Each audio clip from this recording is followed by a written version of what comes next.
회장님이 조용히 입을 열었다. 한 달에 4번만 저녁 식사를 함께 해준다면 1,000만 원을 드리겠습니다.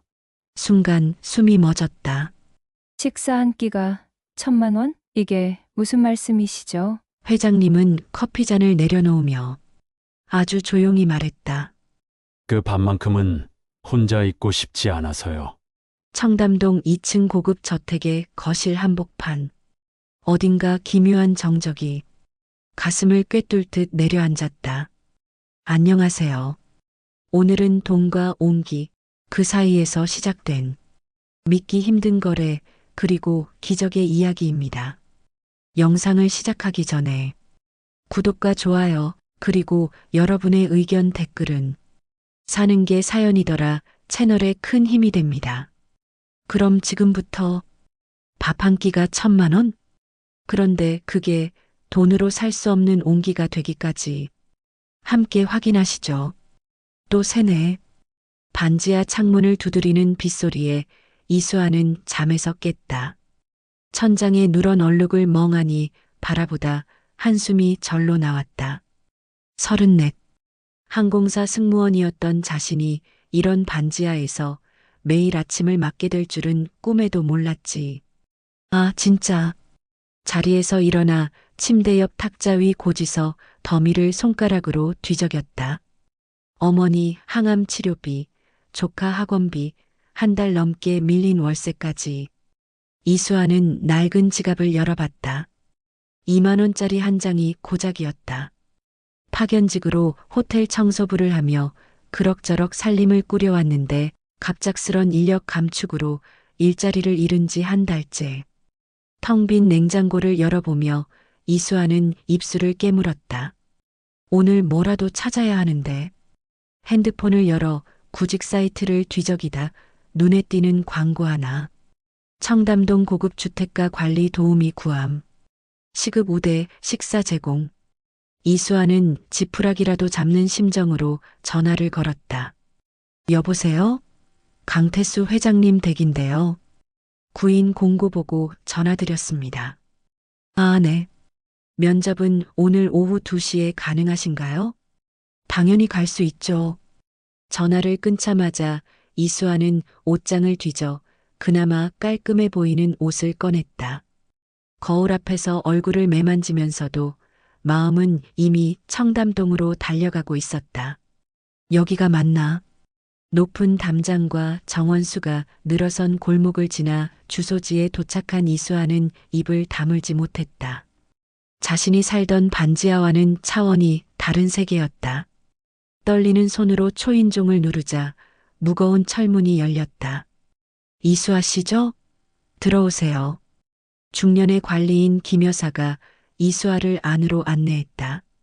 고요한 실내는 냉랭하면서도 품격이 느껴졌다. 거실 소파에는 여든이 넘어 보이는 노신사가 앉아 있었다. 딱 벌어진 어깨와 곧은 자세는 나이가 무색할 정도였다. 앉으시죠. 강태수 회장의 목소리는 낮고 단단했다. 그의 눈빛은 날카로웠지만 어딘가 외로움이 묻어났다. 이수아는 긴장한 채 소파 끝자리에 살포시 앉았다. 경력이 항공사 승무원이라. 네, 5해 했어요. 어머니 병간호로 그만두고 호텔 청소부로 일하다가. 강태수 회장은 이력서를 천천히 훑어보더니 고개를 들었다. 그럼 깔끔하게 일하실 줄 아시겠네. 청소와 간단한 식사 준비만 해주시면 됩니다. 아침 9시부터 저녁 8시까지고요. 이수아의 눈빛이 환해졌다. 조건이 생각보다 좋았다. 그러나 강태수 회장의 다음 말에 숨이 멎는 듯했다. 단 한 가지 조건이 있어요. 침묵이 흘렀다. 이수아는 가슴이 조여오는 느낌에 손을 꼭 쥐었다. 혼자 먹는 밥상이 너무 쓸쓸해서 저녁 한 끼만 같이 해주시겠어요? 예상치 못한 조건에 이수아는 잠시 당황했지만 곧 자신의 처지를 떠올렸다. 그깟 밥 한 끼야. 물론이죠, 회장님. 같이 식사하겠습니다. 강태수 회장의 입가에 희미한 미소가 번졌다. 좋아요. 그럼 오늘부터 시작하는 걸로. 그날 저녁 집으로 돌아온 이수아는 첫 월급 선불로 받은 1,000만 원 통장 내역을 보며 눈물이 핑 돌았다. 이게 다 진짜야? 청소와 식사 준비, 그리고 함께 저녁 식사를 하는 것만으로 이렇게 많은 돈을 받는다니. 이수아는 그때까지만 해도 몰랐다. 자신이 받게 될 건 단순한 밥값이 아닌 외로운 노인의 마지막 온기를 지키는 값이라는 것을, 그리고 그 온기가 자신의 얼어붙은 삶도 녹여내리게 될 줄은. 오늘은 뭘 드시고 싶으세요, 회장님? 이수아가 정성껏 씻은 호박을 도마 위에 올려놓으며 물었다. 일한 지 보름이 지났지만 아직도 강태수 회장의 존재감은 압도적이었다.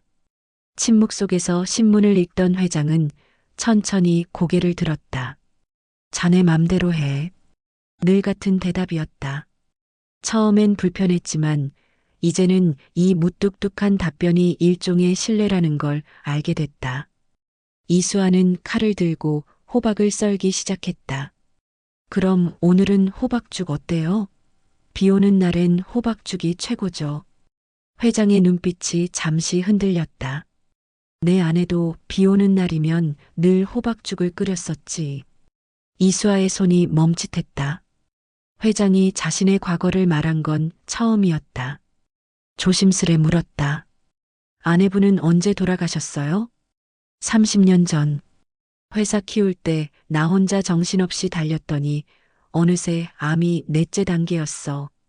회장의 목소리에 깊은 후회가 묻어났다.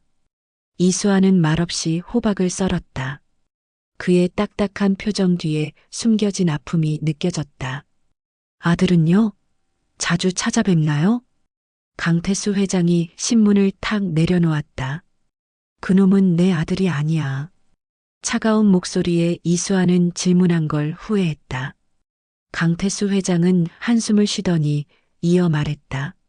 25에 미국 유학 보냈더니 10년 만에 돌아와선 내 회사 지분부터 요구하더군.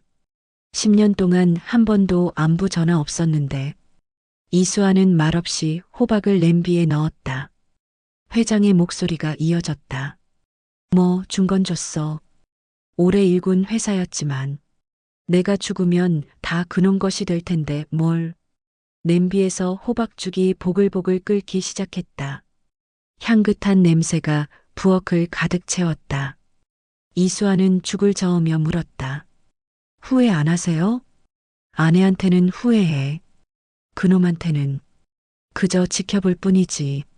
저녁 식사 시간, 이수아는 정성껏 차린 호박죽과 밑반찬을 내왔다. 처음엔 어색했던 식사 시간이 이젠 편안하게 느껴졌다. 회장은 늘 묵묵히 먹기만 했지만 오늘은 달랐다. 우리 아들보다 자네가 더 사람 냄새가 나는구먼. 이수아는 놀라 고개를 들었다. 회장의 입가에 희미한 미소가 있었다. 아버지랑은 어떠셨어요? 이수아가 조심스레 물었다. 강태수 회장은 천천히 숟가락을 내려놓았다. 나도 내 아버진 잘 몰라. 전쟁통에 헤어졌거든.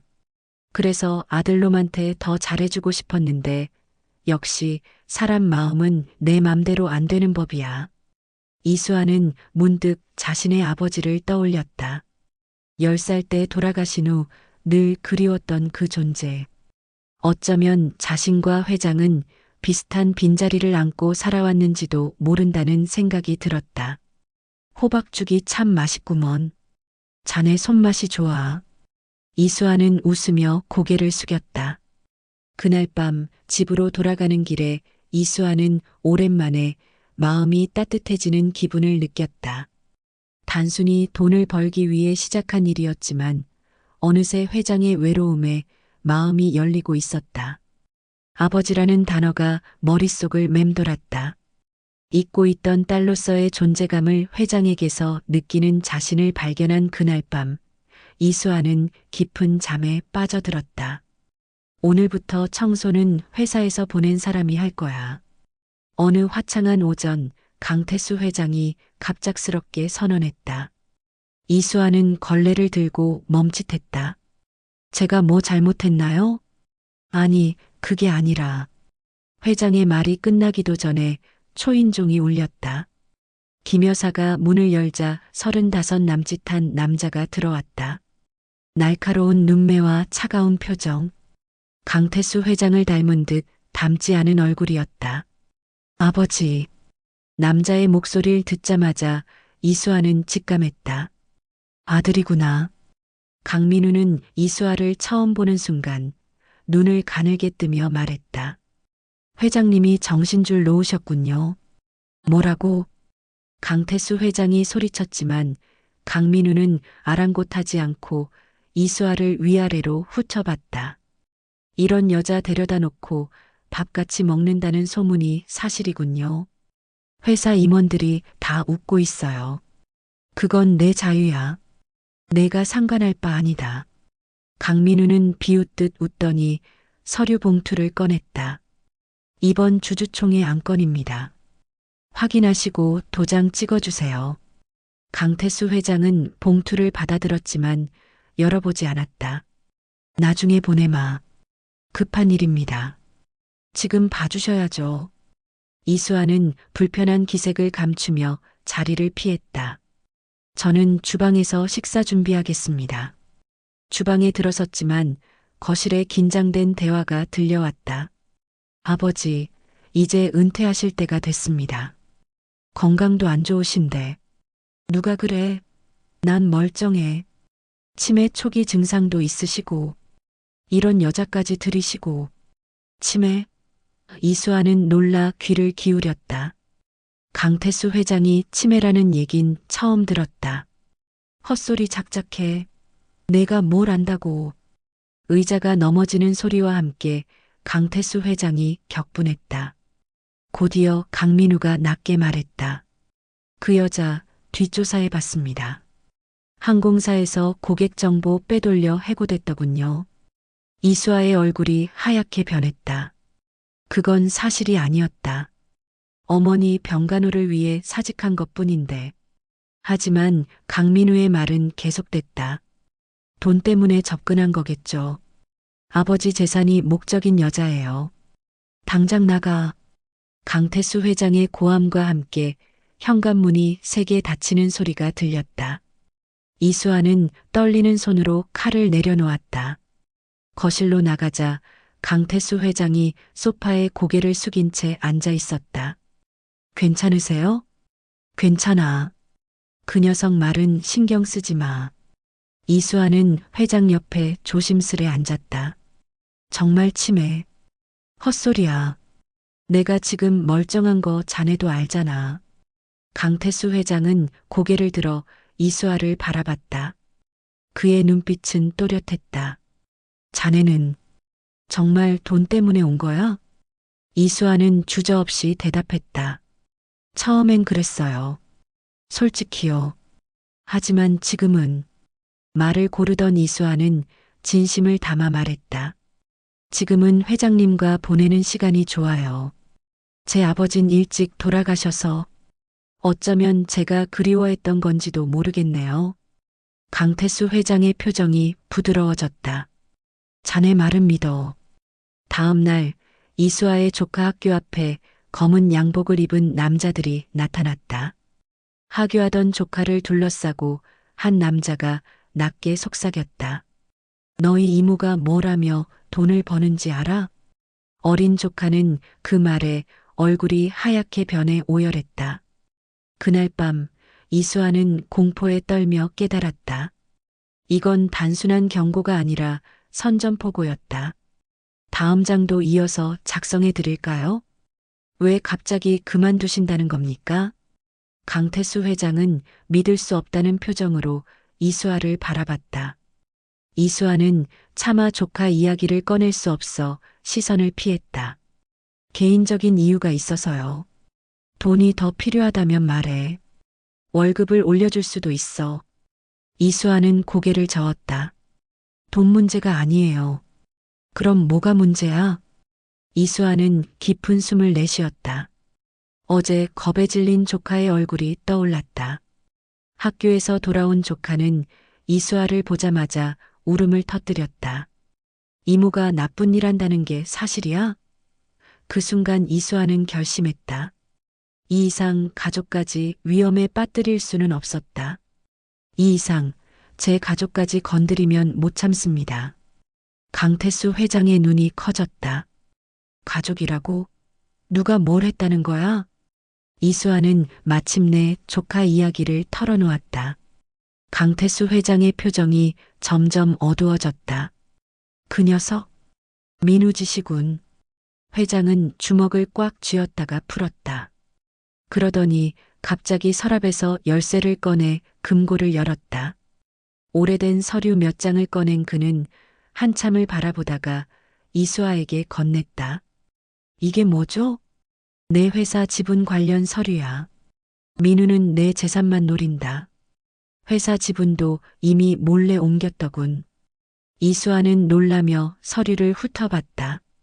강태수 건설의 지분 60%가 강민우 명의로 되어 있었다. 어떻게 이런 일이? 내가 미국에 있을 때 위임장으로 처리했대. 하지만 난 그런 적 없어. 강태수 회장의 눈에 분노가 서렸다.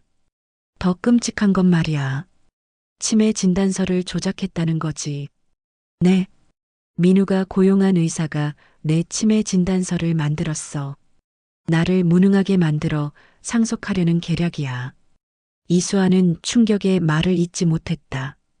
강태수 회장은 이수아의 손을 덥석 잡았다.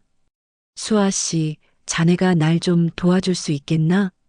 그 순간 이수아는 회장의 눈에서 간절함을 보았다. 누군가를 처음으로 믿고 의지하는 늙은 사람의 눈빛이었다. 어떻게 도와드릴까요? 자네가 내 옆에 있어주는 것만으로도 도움이 돼. 나는 자네를 믿어. 정신이 또렷하다는 증인이 필요해. 이수아는 망설였다. 떠나야 한다고 결심했지만 강태수 회장의 간절한 목소리에 마음이 흔들렸다. 회장님, 솔직히 무서워요. 그들이 제 가족까지. 걱정 마. 내가 자네 가족도 지켜주지. 내 변호사가 필요한 모든 조치를 취할 거야. 강태수 회장은 탁자 위 전화기를 들어 누군가에게 전화를 걸었다. 박 변호사, 지금 당장 와주게. 급한 일이야. 이수아는 머릿속이 복잡했다. 이 상황에 휘말리는 건 위험했지만 한편으론 강태수 회장이 불쌍했다. 자신의 아들에게 배신당한 노인. 그의 외로움이 이수아의 마음을 파고들었다. 알겠어요. 도와드릴게요. 강태수 회장의 입가에 희미한 미소가 번졌다. 고맙네. 그날 밤 이수아는 강태수 회장의 집을 나오며 결심했다. 과거 항공사에서 일할 때의 정리 능력을 발휘할 때였다.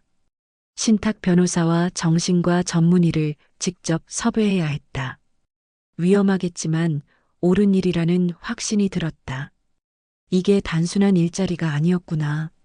비가 내리는 밤거리를 걸으며 이수아는 생각했다.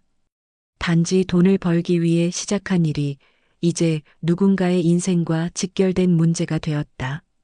하지만 이상하게도 두렵기보다는 가슴이 뜨거워지는 느낌이었다. 오랜만에 누군가에게 필요한 사람이 된 것 같은 기분이었으니까. 강태수 회장님은 치매가 전혀 없습니다. 오히려 동년배보다 인지 기능이 우수한 편이죠. 정신과 전문의 윤미경 박사가 분명한 어조로 말했다. 이수아가 섭외한 의사였다. 회장의 서재에는 박상철 변호사와 공증인까지 자리했다. 3명 모두 강민우와 연결고리가 없는 이수아가 직접 찾아낸 전문가들이었다. 이 진단서로 충분할까요? 박상철 변호사가 서류를 검토하며 물었다. 윤 박사는 고개를 끄덕였다. 네, 저는 서울대 정신의학과 교수이자 노인정신건강센터장입니다. 제 진단은 법적으로도 충분한 효력이 있어요. 강태수 회장은 안도의 한숨을 내쉬었다. 이제 새 유언장을 작성하고 싶네. 어떤 내용으로 준비할까요? 박 변호사가 펜을 들었다. 강태수 회장은 잠시 생각에 잠겼다가 단호하게 말했다. 내 전 재산을 신탁으로 처리해 주게. 회사 지분은 어차피 민우가 많이 가져갔으니 남은 건 나눠서 직원들 복지와 장학재단에 기부하겠네. 이수아는 묵묵히 차를 따르며 대화를 지켜봤다. 강태수 회장이 불현듯 그녀를 바라봤다. 수아 씨에겐 유언 집행자 지위를 주고 싶네. 그리고 소액이지만 매달 정기적으로 후원할 수 있게 해주게. 이수아는 놀라 차 주전자를 떨어뜨릴 뻔했다. 저요? 아니, 그럴 필요 없어요. 저는, 자네는 돈이 아닌 내 마지막 밥상을 지켜준 사람이라네. 강태수 회장의 말에 방안이 고요해졌다. 이수아의 눈가가 붉어졌다. 서류 작업은 3시간 넘게 이어졌다. 모든 절차가 마무리되고 전문가들이 떠난 후 이수아와 강태수 회장은 창가에 나란히 서서 정원을 바라봤다. 이제 민우가 어떻게 나올지 걱정이네요. 이수아가 조심스레 말했다. 강태수 회장은 담담하게 대답했다. 올 거야. 소식 들으면 당장 달려오겠지. 예상대로 이틀 후 강민우가 회장의 집을 찾아왔다. 그의 얼굴은 분노로 일그러져 있었다. 아버지, 무슨 짓을 하신 겁니까? 강태수 회장은 침착하게 신문을 읽다가 고개를 들었다. 무슨 소리냐? 신탁이라고요? 모든 재산을 신탁에 넣으셨다고?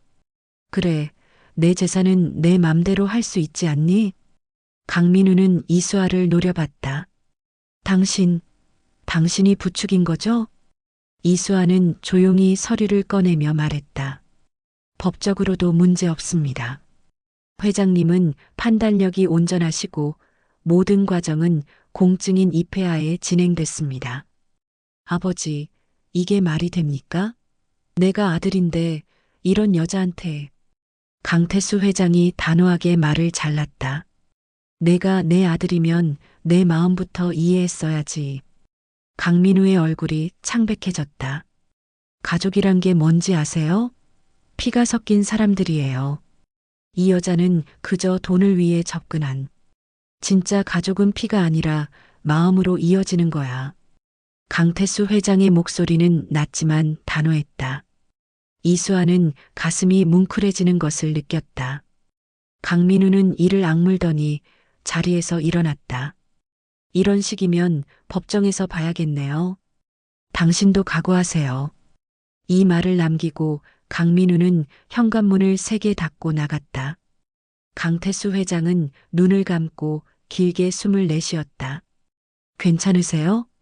이수아가 걱정스레 물었다. 강태수 회장은 피곤한 미소를 지었다. 괜찮네. 오히려 후련하군. 이제야 솔직한 마음을 말했으니. 그날 저녁 이수아는 평소보다 더 정성스럽게 식사를 준비했다. 된장찌개에 쌈채소, 간단한 밑반찬들. 소박하지만 정성이 담긴 밥상이었다. 회장님, 저녁 준비했습니다. 이수아의 부름에 강태수 회장이 식탁에 앉았다. 그는 따뜻한 된장찌개를 한 숟가락 떠먹고는 눈을 감았다. 이젠 밥맛이 나는구먼. 누군가 기다려준다는 게 이렇게 고마운 일인 줄 몰랐어. 순간 강태수 회장의 눈가가 젖어들었다. 이수아는 말없이 쌈을 싸서 회장의 앞접시에 올려놓았다. 두 사람의 손이 잠시 마주쳤다. 아버지가 치매 진단을 다시 받았다고요? 강민우의 비서가 놀란 목소리로 전화했다. 손에 든 와인잔을 내려놓던 강민우의 표정이 일그러졌다. 뭐라고? 새로운 진단서가 법원에 제출됐습니다. 서울대 정신과 윤미경 교수의 소견으로 치매 증상이 전혀 없다고 합니다. 강민우는 전화를 끊고 벽을 쳤다. 젠장, 어떻게 이런 일이. 그는 서재 전화기로 급히 누군가를 불렀다. 당장 그 여자에 대해 모든 걸 알아내. 이수아. 뭔가 약점이 있을 거야. 한편 강태수 회장의 집에서는 예상치 못한 손님이 찾아왔다. 박상철 변호사였다. 드릴 말씀이 있습니다. 강태수 회장과 이수아는 박 변호사와 함께 서재에 앉았다. 그는 조심스럽게 서류 봉투를 열었다. 강민우 씨가 회사 주식을 대량으로 매각하기 시작했습니다. 10년 넘게 일구신 회사가 곧 해체될지도 모릅니다. 강태수 회장의 얼굴이 굳었다. 어떻게 그럴 수가. 더 큰 문제는 박 변호사가 목소리를 낮췄다. 이수아 씨를 향한 위협이 점점 심해지고 있다는 겁니다.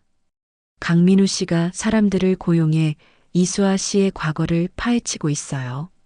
이수아는 입술을 깨물었다. 강태수 회장이 분노에 떨리는 목소리로 물었다. 어떤 위협이지? 어제는 이수아 씨 조카의 학교에 또 사람들이 나타났고 어머니가 계신 병원에도 누군가 찾아갔다고 합니다. 이수아의 얼굴이 창백해졌다. 엄마를 찾아갔다고요? 박 변호사는 고개를 끄덕였다. 다행히 병원 측에서 면회를 거부했지만 상황이 심각합니다. 강태수 회장은 단호하게 말했다. 수아 씨 가족을 보호해야겠어. 경호원을 붙이고 필요하다면 어머니를 다른 병원으로 옮기도록 해. 이수아는 손을 들어 말렸다. 그럴 필요 없어요. 제가 떠나면 돼요. 이렇게까지 일이 커질 줄 몰랐어요. 아니네. 자네는 내 편에 서준 유일한 사람이야. 내가 지켜줄게. 강태수 회장의 단호한 목소리에 이수아는 말문이 막혔다. 박 변호사가 다시 말을 이었다. 제 생각에는 강민우 씨의 비리를 파헤쳐 볼 필요가 있습니다. 회사 지분을 불법으로 옮긴 증거가 있을 거예요. 이수아는 문득 생각났다는 듯 말했다. 제가 항공사에서 일할 때 문서 정리 능력으로 상을 받았어요. 회장님 서류들을 다시 검토해 볼까요? 그날 밤부터 3일 동안 이수아는 강태수 회장의 서재에 틀어박혀 10년치 서류를 뒤졌다.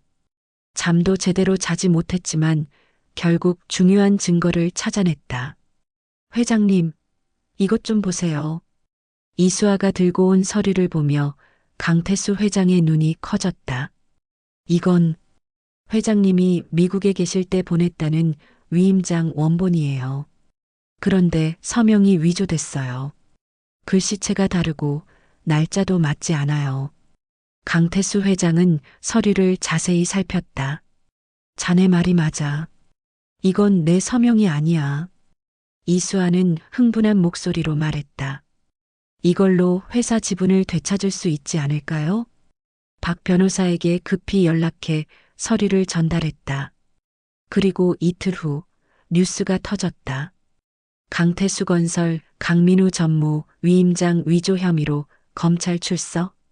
이수아와 강태수 회장은 텔레비전 앞에 앉아 뉴스를 지켜봤다. 검은 모자를 푹 눌러 쓴 강민우가 검찰청으로 들어가는 모습이 화면에 나왔다. 마침내 진실이 밝혀지는군요. 강태수 회장은 담담하게 말했지만 그의 눈에는 복잡한 감정이 서려 있었다. 아들에 대한 실망과 분노, 그리고 애잔함까지. 회장님, 이수아가 조심스레 손을 내밀었다. 강태수 회장은 고맙다는 듯 그 손을 잡았다. 자네 덕분에 내 인생의 마지막 장이 조금은 명예롭게 끝날 것 같네. 아버지, 이게 말이 됩니까? 강태수 회장의 집 거실에 다시 찾아온 강민우의 목소리는 예전과 달리 힘이 빠져 있었다. 검찰 조사를 받고 나온 그의 얼굴은 피곤함이 가득했다. 내가 내 아들이면 내 마음부터 이해했어야지. 강태수 회장은 차분하게 대답했다. 이수아는 조용히 차를 따르며 두 사람의 대화를 지켜봤다. 법원에서 위임장 위조 혐의가 인정되면 회사 지분이 아버지에게 돌아갑니다. 제 경력도 끝이고요. 강민우의 목소리에 체념이 깃들어 있었다. 그는 이수아를 힐끗 쳐다보더니 다시 아버지를 향해 말했다. 왜 이러시는 겁니까? 결국 다 저한테 오게 될 재산인데. 바로 그 생각이 문제야. 강태수 회장이 천천히 일어나 창가로 걸어갔다. 햇살이 그의 주름진 얼굴을 비췄다. 사업을 시작했을 때 난 내 엄마에게 약속했어. 우리 아들에게 좋은 유산을 남기자라고. 강태수 회장은 잠시 목이 메었다. 하지만 돈을 벌면서 정작 중요한 걸 잃어버렸지. 너희 엄마도 잃었고 너와의 관계도 잃었어. 강민우는 묵묵히 아버지의 말을 들었다. 이수아는 자리를 비켜주려 했지만 강태수 회장이 손짓으로 그녀를 불러세웠다. 수아 씨는 내게 깨달음을 줬어. 진짜 부자 관계는 재산이 아니라 밥상을 함께하는 것이라는 걸. 강민우는 비웃듯 웃었다. 그런 감상적인 말씀이. 내 어머니가 살아있을 때 우리 셋이 함께 저녁을 먹던 때가 기억나니? 그땐 내가 내 말에 귀 기울이고 나도 내 꿈을 응원해줬지. 강태수 회장의 말에 강민우의 표정이 미묘하게 변했다. 오래 묻어두었던 기억이 떠오른 듯 했다. 그때로 돌아갈 순 없어요. 그래, 돌아갈 순 없지. 하지만 다시 시작할 순 있어. 강태수 회장은 서랍에서 서류 한 장을 꺼냈다. 이건 내가 새로 작성한 유언장이야. 강민우는 의심스러운 눈으로 서류를 받아들었다. 내용을 읽어 내려가던 그의 눈이 점점 커졌다. 회사 지분의 40%를 직원복지재단으로 넘기고 나머지 50%는 내게 주는 거야. 단 한 가지 조건이 있어. 강태수 회장은 아들을 똑바로 쳐다봤다. 앞으로 한 달에 한 번 내 밥상에 앉아 식사를 함께 하는 거야.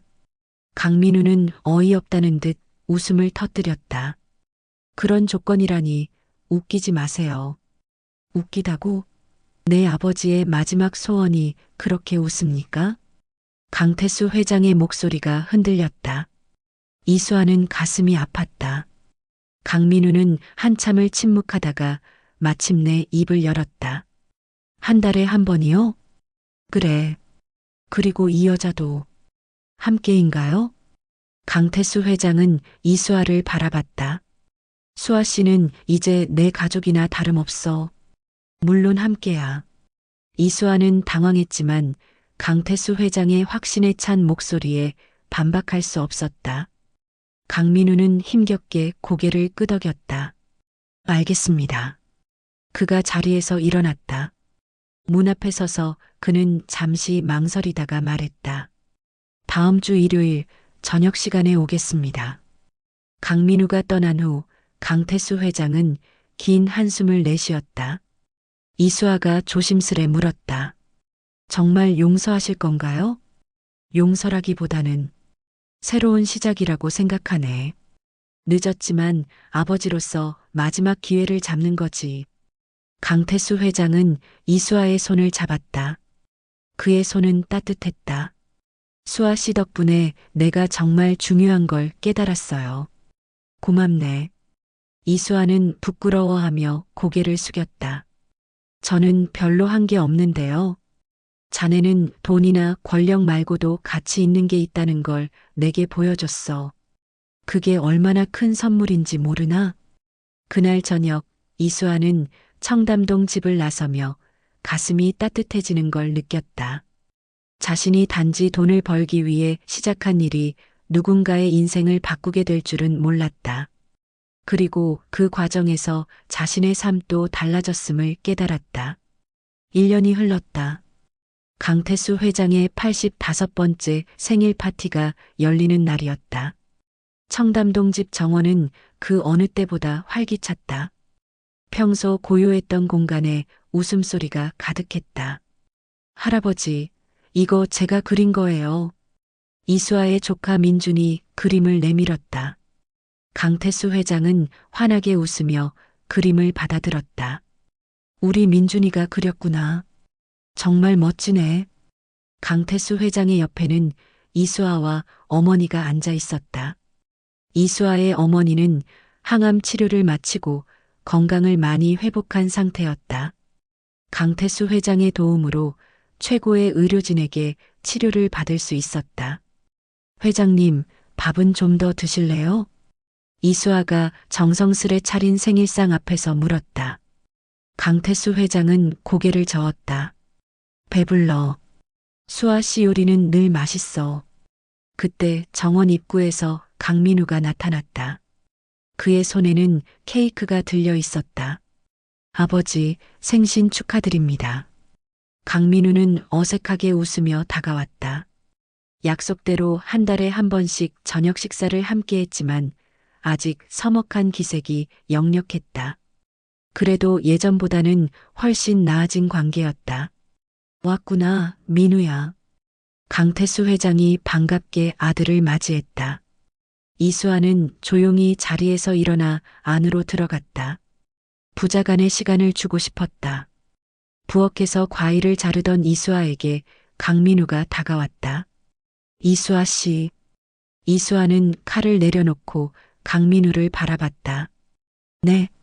그동안 미안했습니다. 예상치 못한 사과에 이수아는 놀랐다. 강민우는 쑥스러운 듯 시선을 피했다. 아버지가 많이 변하셨어요. 제가 어릴 때 기억하던 그 모습으로 돌아오신 것 같아요. 이수아는 조용히 미소 지었다. 회장님은 늘 그런 분이셨을 거예요. 다만 표현하는 방법을 잊으셨던 것 뿐이죠. 강민우는 고개를 끄덕였다. 당신 덕분입니다. 정말 고마워요. 이수아는 겸손하게 손사래를 쳤다. 제가 한 건 별로 없어요. 그저 함께 밥을 먹었을 뿐인걸요. 그게 가장 중요한 일이었나 봅니다. 두 사람은 과일을 함께 정원으로 가져갔다. 강태수 회장이 환하게 웃으며 그들을 맞이했다. 자, 이제 케이크 자르자고. 모두가 모여 생일 축하 노래를 부르는 동안 강태수 회장의 눈가에 눈물이 맺혔다. 촛불을 끄기 전 그는 이수아와 강민우를 번갈아 바라봤다. 내 평생 가장 행복한 생일이네. 파티가 끝나고 모두가 돌아간 후 이수아는 설거지를 마치고 떠날 준비를 했다. 강태수 회장이 현관에서 그녀를 불러 세웠다. 수아 씨, 잠깐만. 네, 회장님? 강태수 회장은 작은 상자를 내밀었다. 이건 자네에게 주고 싶은 선물이야. 이수아가 상자를 열자 오래된 은수저 한 쌍이 들어 있었다. 이건 내 아내가 쓰던 거야. 우리 결혼 선물이었지. 이제 자네가 가지렴. 이수아의 눈가가 붉어졌다. 이런 귀중한 걸 어떻게 해. 자네는 이제 내 가족이나 다름없으니까. 이수아는 말없이 강태수 회장을 안았다.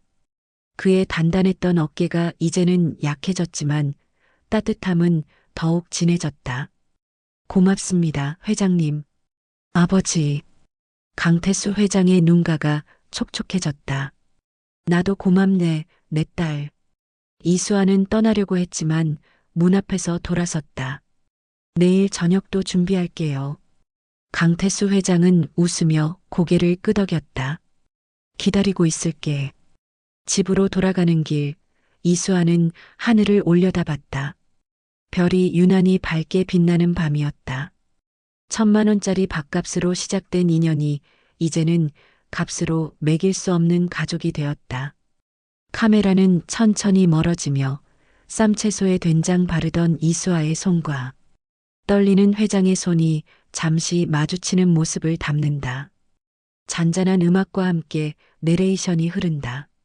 진짜 가족은 마지막 밥상을 함께한 사람일지도 모릅니다. 피보다 진한 정, 욕망보다 깊은 온기. 돈도 명예도 아닌 마지막 한 끼의 따뜻함이 한 노인의 삶을 바꿨습니다. 그리고 그 밥상 앞에서 서로 다른 상처를 가진 두 사람이 새로운 가족이 되었죠. 이수아의 목소리가 겹쳐진다. 아버지 회사를 뺏은 아들 대신 전부 물려받은 건 저였어요. 회장님이 저에게 진짜 가족이라 말한 그날 밤 모든 게 바뀌었습니다. 밥 한 끼가 만든 기적이었죠. 한 편의 이야기, 그리고 여러분의 마음속에 남을 여운. 사는 게 사연이더라. 다음 이야기로 돌아오겠습니다.